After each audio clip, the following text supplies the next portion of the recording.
A Comunidade de Montes de Noalla pois é unha asociación de comuneros que no seu día lucharon por uns terrenos que eran baldíos ao largo de tantos papeleos presentados na Xunta de Galicia, pois temos esas parcelas todas, como pode ser o Monte Lanzada, que comprende Major, comprende Bascuas, comprende Pragueira, aquí na mellor playa que estamos, que é a Espiñeira. Todo isto no concello de Sanxenxo. A Comunidade de Montes de Noalla ofrece varios atractivos, non? Se empezamos pola playa da Lanzada, temos o Museo dos Esqueletos, onde se fixo esas grandes excavacións que están dentro do terreno da Comunidade de Montes de Noalla.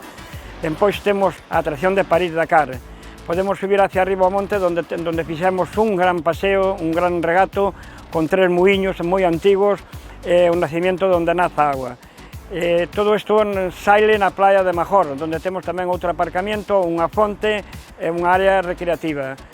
Podemos pasar arriba do que é o Monte Canteira, onde está a Casa Forestal, onde temos un gran mirador, son dos principais atractivos, e aquí onde estamos, con esos últimos convenios que fixemos co GDR, que é o parque infantil que temos aquí, o aparcadeiro que temos abaixo con mesas e árboles, bueno, seguiremos traballando con máis actos destes do GDR mentras que poidamos.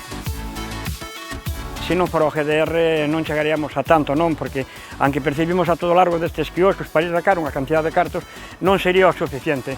Incluso xa nos primeiros GDRs que nos deron, incluso nos deron un 75, un 80%. Nestes últimos dous que baixaron, pero bueno, o presupuesto tamén era inferior, pero moi contentos co GDR e seguiremos traballando porque temos máis cousas que levar a cabo.